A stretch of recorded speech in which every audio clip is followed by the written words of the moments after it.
Okay, we're talking today about the solar system assessment.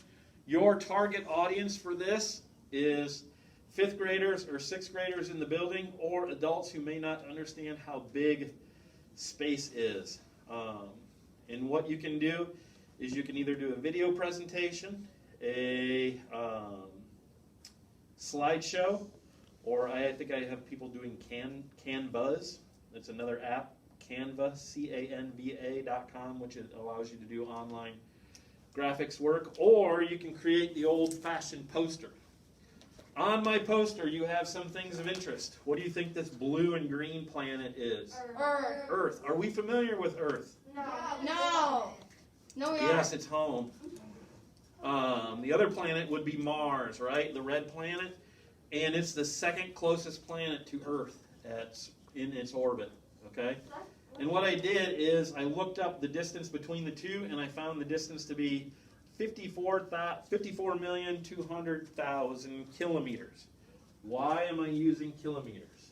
Because the United States is the only country that has miles.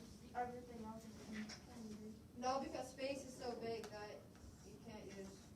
Nope.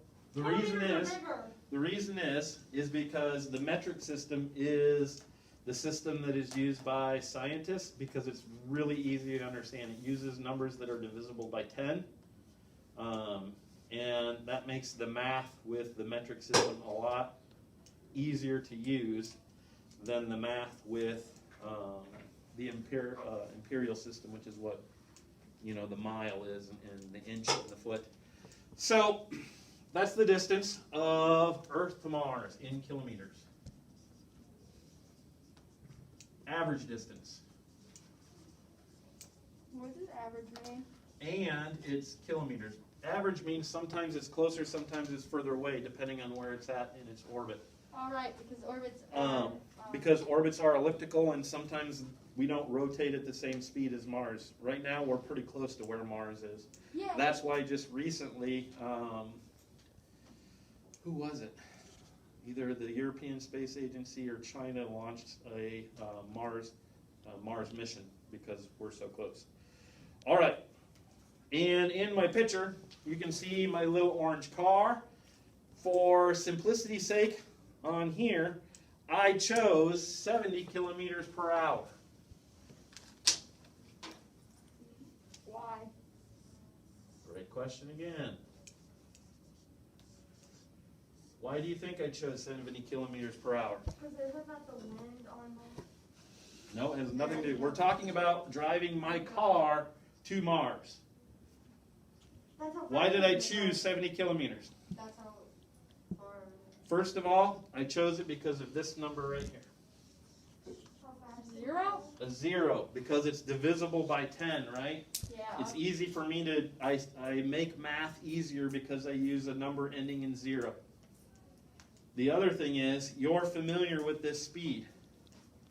This speed actually boils down to 43, Miles per and I rounded up 0.5 miles per hour. Now this speed is what you should be going when you're between Dairy Queen and the road just before Dollar Fresh. That's a 45 mile per hour zone in there.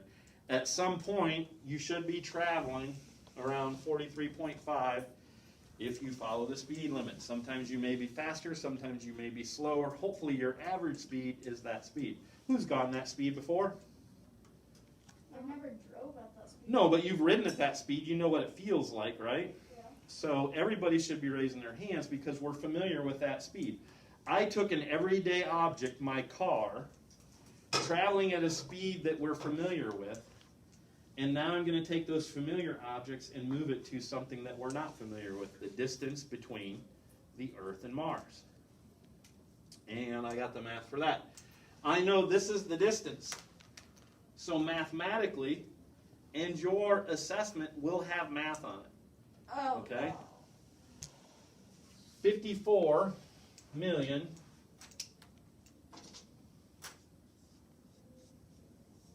600,000 is the distance. I'm going 70 per hour.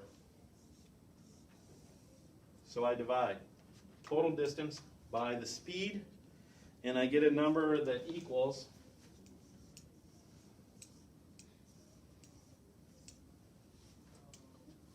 780,000.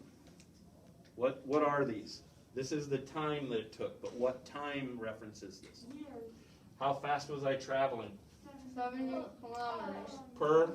hour. So how many hours, or what is this measurement of? I gave you the answer. 780,000 Yes. hours. 780,000 hours. Do we know what that is? A lot.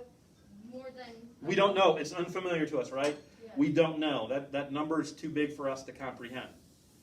But it's in hours. What can we do to hours to make it a little bit easier? What's the next number up from hours? Days. Days. And what was the mathematic thing that we would do? Divided by 24. Divided by 24, and that would give us days. So we're going to take 780, 0, 0, 0,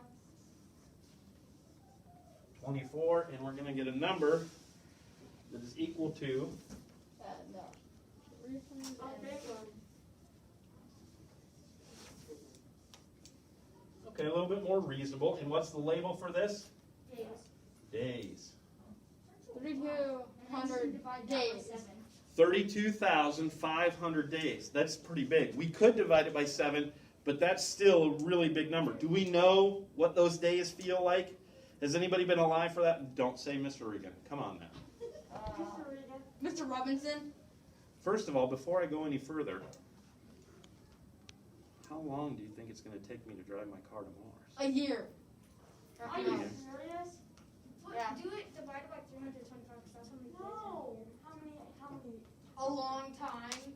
Oh, wait. If it takes a year, then it would be 365 days. Maybe that's the next math we should do, right? Yeah. But we can do that a little bit. Let's plug the math in here really quick. Divide by 32. 500. Everybody's saying 325. How many days are in a year? 365. 365. I know. More division. But look, if I cover this, 365, 325. That's really close, right? Uh-huh. And I'm just getting rid of 2 zeros. What number has 2 zeros in it? 100. What's the lowest number with 2 zeros in it? She's exactly right. So this, if I do that, it's less than 100. It's less than 100, right? This division will get to how many years it would take me to drive my car to Mars. About 2 years. Give or take about 89 years. Haha! I told you years. That could totally be a lot. It would take a little over 1 human lifetime to drive a car to Mars. Now we know theoretically that can't happen because there's no life-sustaining equipment. We would never escape the pull of the Earth's gravity. There's a whole bunch of problems. But realistically, that's not what we're talking about here. We're talking about showing students, showing 5th and 6th grade students or parents who may not know the vastness of space, how we can use mathematics to relate that this is really far with things that we know, right? Even to circle the Earth, rockets have to go 27,000 kilometers, or not rockets, but like the Dragon capsule and the International Space Station, they have to go, if I'm not mistaken, like 27,000 kilometers per hour. They circle the Earth once every 90 minutes. That's, I think, 16 times per day. The International Space Station. Because what happens if they slow down? Then They'll fall. They'll be pulled into the gravity. Gravity takes over. Right now, they're falling forward in an orbit, right? mm-hmm. If they were to go slower, gravity would take over and they would be pulled into the atmosphere and burn up. And boom. So your assessment has a couple different criteria that are listed on the assignment listing in Canvas. First of all, you have to use data. Are you going to use numbers that come from, I don't know, Aunt Velma's Crab Shack in Grand Rapids, Michigan? Or are you going to Yeah. use data that comes from NASA, Jet Propulsion Laboratory, Ames Research Center, stuff that's official, right? Yeah, of course. We're not going to use websites that are crazy. We can use Wikipedia. Just make sure if you look down to references that it's reinforced by either space.com or people that do it for a living. Okay? The next thing that you need to do is you need to use mathematics. Okay? I use division a lot. Some of you you have to use multiplication. Some of you may have to use division. That should be it. Some of you may have to use both, depending on what model or what depiction you want to use. The other thing you need to do is don't forget to convert stuff to metric system. Okay? And don't forget to relate to your audience what's going on. Someone looking at this picture understands what I'm talking about, because it says Earth to Mars in a car going 70 kilometers per hour takes 780,000 hours, 32,500 or 32,500 days, or about 89 years. Someone looking at this poster understands what I'm trying to relate. And the mathematics is on the back. Wait, what? Can I see The it? mathematics is right there. How do you stay off? That's what we're doing. That's what this assessment is about. It's about taking real life things that our audience of 5th and 6th graders know about, and it's about describing things in our solar system to show how great it is. What you want to avoid. Some people maybe want to go crazy with the math. If you're intending on doing the surface area of Jupiter, you're going to have a lot of big math. Okay? A lot of big math, because Jupiter is huge. Jupiter is very huge. Planets that are really good for surface area would be Mercury, would be the dwarf planet Pluto. You can do a lot of distances. Your numbers are going to be big. And we can talk about using the power of 10 as a way to relate big numbers, or I can point you in a direction that talks about using the power of 10. Okay? Our goal is to do our best on our assignments. On the rubric listed in Canvas is what we're at for emerging, developing, proficient, and advanced proficiency. We're going to take this data and we're going to relate it to something that works for our audience. All right? Questions? Yes, sir. Should we round with numbers, like on that, should we round the numbers to like the nearest thousandth or something like that? Yeah, don't get too crazy on exact math. For example, my give or take 89 years, I have 365 days plus or minus in that. It could be a little more, it could be a little less. If I were to drive my car to Mars, I wouldn't be able to pinpoint it until I got closer when I would arrive, because of the vastness of space, because of where exactly Mars is on its orbit. This is just an average. And also you would have to take into account gravity, once you get closer to Mars. Yep, I'll probably increase closer to, gravity will pull me closer to Mars, so my velocity or my speed through space could increase. That's a good point. Yes, ma'am? I want to know if there's an end in this. There isn't. No. According to the Big Bang Theory that you'll study in high school earth science, everything started from something that was smaller than an orange, the entire universe, that was very, very, very hot, more hot than we can imagine, and very, very, very dense. We can't imagine the weight of it. It would be the weight of the entire universe. And it exploded from there, and then because of the Big Bang Theory, they theorized that things are growing, the universe is continuing to grow. And the reason that they can say, with a certain amount of, surety is that everything is moving apart from each other, right? And if everything's moving apart, what would happen if we rewound time? Closer together, right?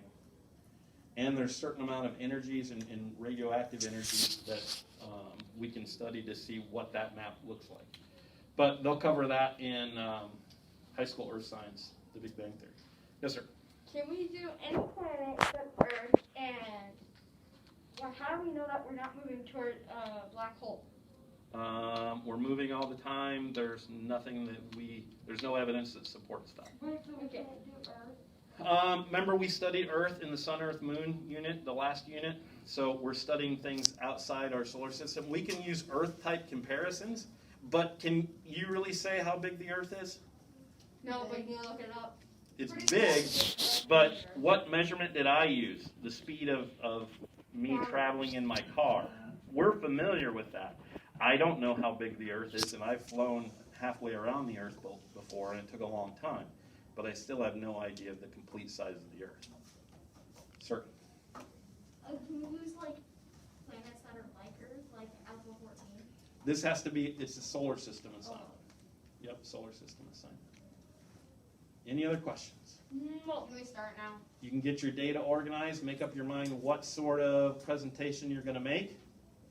Start researching to get your measurements, your data, right? And then maybe start figuring out what math you'll have to use.